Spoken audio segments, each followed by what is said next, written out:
Hello everyone, my name is Muhammad Shamid bin Johan, and today our group's assignment is to discuss about Vietnam and major issues in the countries. To begin, let us take a look at the nation's brief history.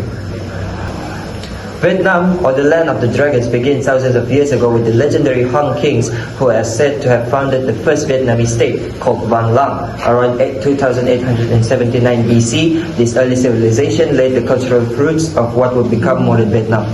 Over the centuries, powerful dynasties like the Lin, Tran, and Li ruled the country. These were times of cultural development, legal reforms, and even the successful defense against Mongol invasions. But in the 19th century, Vietnam was colonized by the French. Under the French rule, the country saw new infrastructure, but also exploitation and social division. During World War II, Japanese briefly occupied Vietnam. Afterward, in 1945, Ho Chi Minh and Viet Minh declared independence, but the French returned, leading to the First Indochina War. Soon after, the Vietnam War began, a devastating conflict that lasted until 1975, where it ended. North Vietnam emerged victorious, and the country was reunified under communist leadership. Since the 1980s, Vietnam was shifted from the centralized economy to a more market-oriented one through the Doi Moi reforms. This has sparked rapid economic growth and modernization.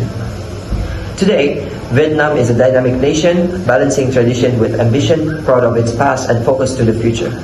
Moving on to the country's political system, today Vietnam is a socialist republic with one system party and a unitary political system. The Communist Party of Vietnam, or CPV, is the sole legal political party that has led the country since the reunification in 1975. At the top of the system is the General Secretary of the Communist Party, arguably the most powerful figure in the nation. Alongside the General Secretary, the President serves as a head of state, then the Prime Minister oversees the government's daily operations. All three branches of government, the executive, legislative, and judiciary, are under the influence of the party. The National Assembly is mainly a legislative body, but it mainly approves legislation already shaped by the party leadership. Although Vietnam holds regular elections, all candidates must be approved by the party or its affiliated organization. This ensures political unity and centralized control. The judiciary is officially independent, but in practice, it operates under the supervision of the party. So today, Vietnam is a nation governed by one party, guided by socialist principles and shaped by ongoing economic transformation. That is all for me. I will pass it to the next person. Hello, I'm Isaac Intara Alfred, and I'll be talking about the economic, social, and cultural side of Vietnam. So for the first point, we have an economic breakthrough, which is the Doi Moi reforms. So Vietnam launched the Doi Moi reforms in 1986, shifting from a centrally planned economy to a socialist-oriented market economy. These reforms opened up the country to foreign investment, encouraged private enterprise, and boosted exports, leading to decades of rapid economic growth and significant poverty reduction. So for the second point, we have a social breakthrough.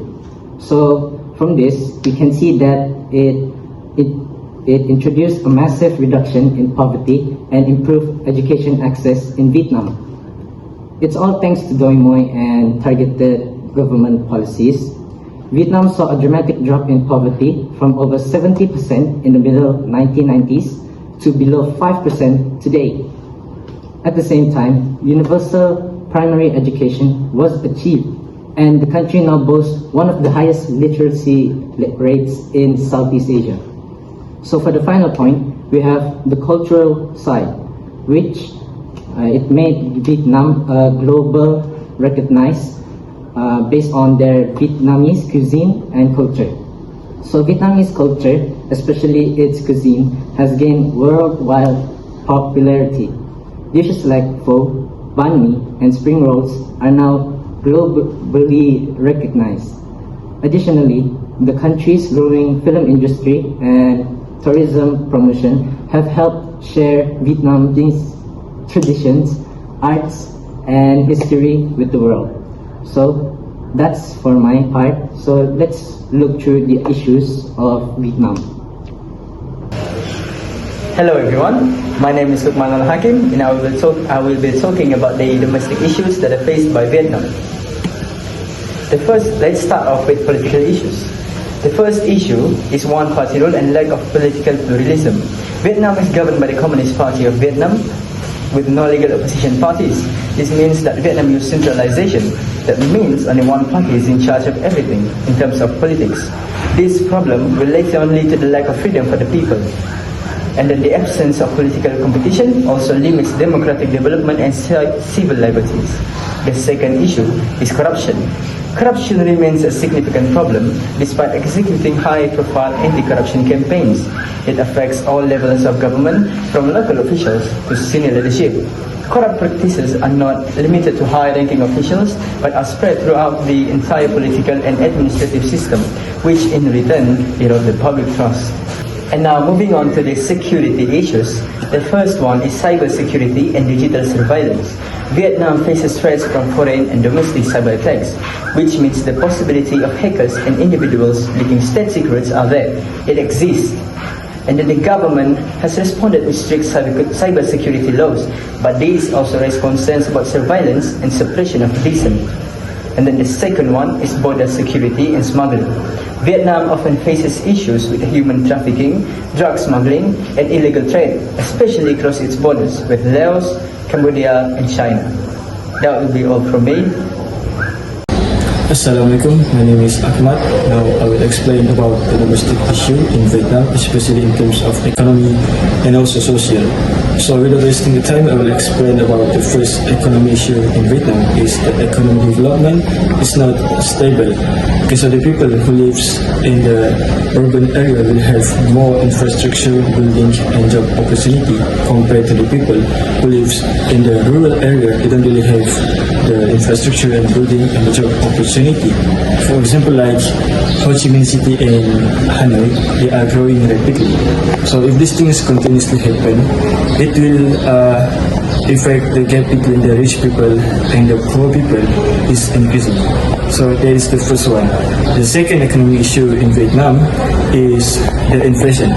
So we know that inflation will make the high level cost of living, right? So for example, like the price of foods, healthcare, medicine and housing will be more expensive. So this will affect all the people, especially in the middle and the lower level of income.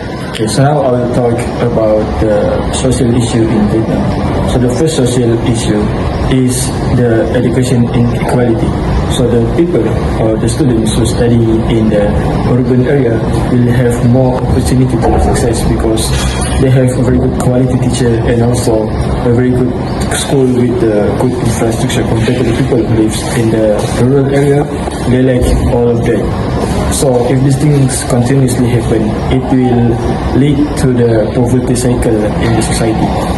And the second social issue is the citizens. They don't really have, they have very limited speech, freedom of speech, because we know that Vietnam, they're using communist system. So the Vietnam leader, they don't want the citizens to express their opinions. So Vietnam citizens, they cannot express their opinions or expressions, especially in the social media, in the blog or journaling, because they don't want to get criticized by the other country. So hello everyone, so my name is Elton Iloang, so I'm going to talk about conclusion. So in summary, Vietnam is a beautiful and interesting country in Southeast Asia. It have a long history and many old buildings like temple and tradition. The culture is very rich and the people are known for being kind and hardworking. Vietnam also have many natural places to see like beach, mountain, river and rice field. The food also very popular with dish, example like po and spring roll that many people around the world are enjoying. Today, Vietnam is growing fast. City like Hanoi and Ho Chi Minh. The city was very modern and busy. They have new building and even a new business growing on that. Even though the country had a very hard past, it's now looking forward a better and bright future and becoming the most important country in Southeast Asia.